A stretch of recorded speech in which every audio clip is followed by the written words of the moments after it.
You know how it is. You've got this huge list of videos, deep analyses that you absolutely mean to watch.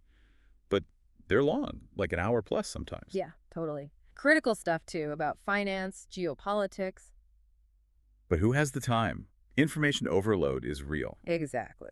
So that's what we're doing today. We're giving you that shortcut. We've gone through part one of this really extensive 59-minute analysis by Bitcoin OG Simon Dixon. Right, this is from his YouTube show, Bitcoin Hard Talk, episode 98.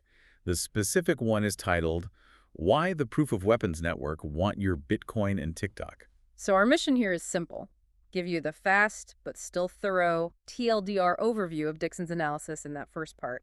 And his core idea, it's pretty stark. It really is. He basically argues that decentralized proof-of-work Bitcoin is the key financial resistance against something he calls the Proof of Weapons Network, or POW network for short. And this POW network, according to Dixon, is this big systemic force that's, well, imploding and trying really hard to lock everyone back into the old financial system, which he describes pretty bluntly as a fiat currency, debt-based Ponzi scheme.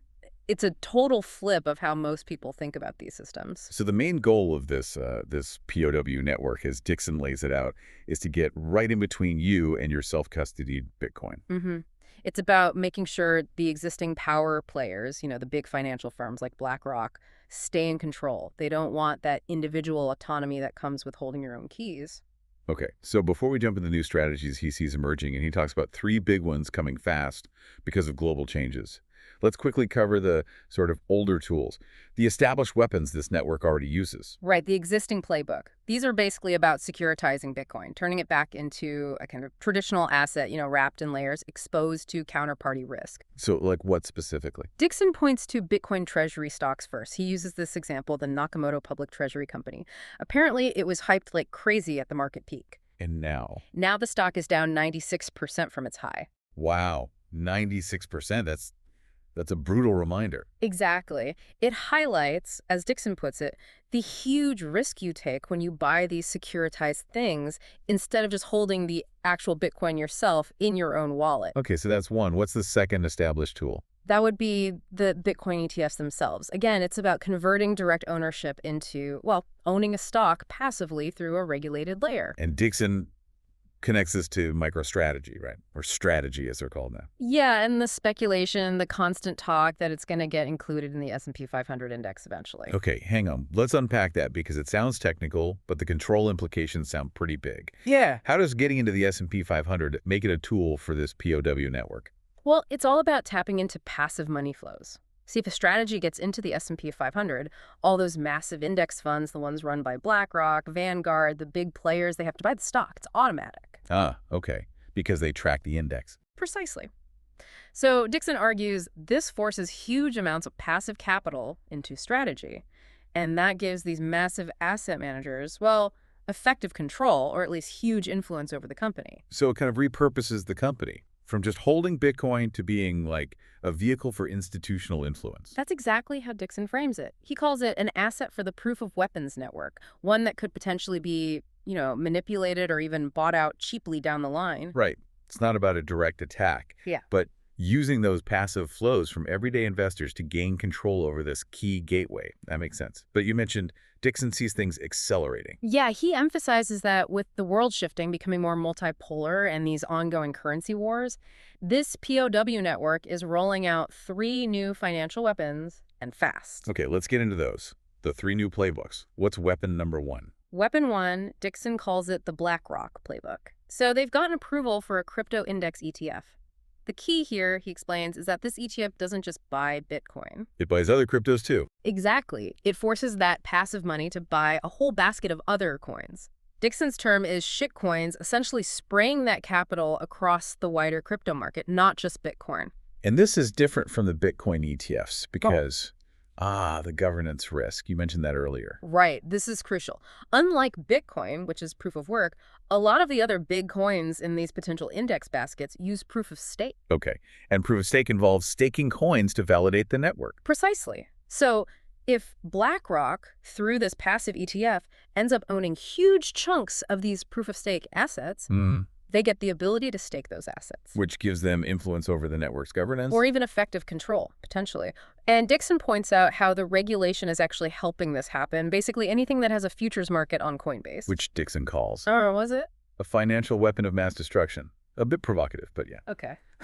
So anything with a futures market there can now get fast-track consideration for an ETF application with the SEC. So the regulatory process itself becomes a tool to quickly bring these proof-of-stake assets into the traditional system, letting institutions gain governance power through staking. That's the argument. It greases the wheels for integrating these assets into what Dixon colorfully calls an Orwellian real-world asset tokenized everything nightmare. Wow. Okay, that's weapon one. What's weapon two? Weapon 2 is the Goldman Sachs playbook. This one's about tokenizing stocks, putting traditional company shares onto a blockchain. Right, NASDAQ filed with the SEC recently to allow exactly that. Mm-hmm. And Dixon's take is pretty vivid. He describes this as creating a shitcoin on a stock on a derivative, just layers upon layers of financial complexity. And the purpose, according to his analysis. It's another way to keep financializing the U.S. economy, which, remember, is like 70% service-based, and financial services is the biggest chunk of that. So it's about creating more complex financial products to keep the debt cycle going. Essentially, yes, pushing financialization further and further, creating more instruments to trade and collateralize, keeping that traditional debt machine running. All right. That brings us to weapon 3, the JP Morgan playbook. This sounds like it focuses on stablecoins, or what Dixon calls a covert CBDC. Exactly. He specifically highlights Tether announcing its new stablecoin, USAT, and it's being positioned as, U.S. regulated under something called the Genius Act. Okay, but how does a stablecoin become a weapon in this context? This is where Dixon connects it directly to the U.S. national debt, all $37 trillion of it. He argues this whole stablecoin strategy, especially facilitated by the Genius Act, is really about finding a new way to offload U.S. debt onto the rest of the world. How would that work? Well, stablecoins like Tether and potentially USAT need to hold reserves, right? Mostly U.S. treasuries. So if you can massively increase the global demand for dollar-backed stablecoins, They do automatically increase the demand for U.S. treasuries to back them. you got it. It artificially inflates demand for U.S. debt. That's a pretty huge claim, that stablecoins are basically a Trojan horse for dumping U.S. debt globally. Does he back that up? How does he suggest the U.S. might pull off something that could eventually wreck global trust if they devalue? Well, first he points to the sheer scale already. Like, Tether is now the 18th largest holder of U.S. treasuries globally. 18th. Yeah. They own more U.S. debt than Germany or South Korea or Australia. Okay, that's actually shocking. It is. And second, he brings in the geopolitical angle. He mentions a Russian government advisor, Anton Kobikov, who apparently stated publicly that the U.S. is using crypto policy and stablecoins specifically as a weapon to set up a future debt devaluation. And Dixon connects this to history. Yes, he specifically cites 1933 when the U.S. raised the gold price, effectively devaluing the dollar by about 40%, and 1971 when Nixon took the dollar off the gold standard entirely. Major debt maneuvers. So the argument is, use stablecoins to drive massive global demand for treasuries now, funding current spending. And then later, pull a devaluation, slashing the real value of all that debt held globally, including in stablecoin reserves, making global stablecoin holders the ones left holding the bag. So in this view, stablecoins aren't just convenient digital dollars. They're potentially the mechanism for the next big sovereign debt default, disguised as innovation. That's the core interpretation presented in Dixon's analysis, yeah. A way to roll over the debt via planned devaluation. Okay, that's heavy stuff on the financial side. Now, let's pivot, because the title of Dixon's talk also mentioned TikTok, which seems like an odd one out. Yeah, it does at first glance, but his analysis doesn't see the whole push to force a sale or ban TikTok as just, a simple national security thing. He calls it strategic consolidation, right? Absorption into the American power structure. Exactly. Absorption into the POW network. But to really get that, you need to understand how Dixon structures this network. He's clear it's not some guys in a dark room. It's a system, an interlocking structure. Built on 4 complexes. The MIC, the military-industrial complex, defense contractors, government contracts, standard stuff. Right, but Dixon argues it's tightly interwoven with 3 others. First, the FIC. Financial Industrial Complex, think BlackRock, Vanguard, they control the capital. Okay. FIC. Okay. Second, the TAC, Technical Industrial Complex, big tech. They rely on the FIC for funding, and they're deeply tied into government contracts too. often using tech that Dixon notes originated with the Pentagon. FIC, tech, MIC. And TikTok fits into the fourth one. Yes, the CIC, the Consumption Industrial Complex. Consumption. So, like social media, advertising. Exactly. The attention pipelines, platforms that shape culture, push products, and crucially can be used for information campaigns, steering public opinion and behavior. And TikTok globally is arguably the biggest asset in the CIC right now. Okay, so if TikTok is this massive CIC asset, how does the proposed deal or even a ban forcing a sale to U.S. entities achieve this absorption into the FICTAC structure? Dixon points to two main ways it locks TikTok in. First, the financial binding. It doesn't really matter who the direct buyer is. Oracle, Silver Lake, KKR were names floated. Because Because the ultimate financial control stays with the FIC anyway. BlackRock and Vanguard own huge stakes in those potential buyers. So the money trail leads back to the FIC. They oversee the asset financially. Right. And the second binding, the technical one. The technical choke point. This is maybe even more direct. The requirement that all U.S. user data must be hosted on Oracle servers. And Oracle's background is significant here. Very, according to Dixon. He notes Oracle started with CIA funding using Pentagon tech.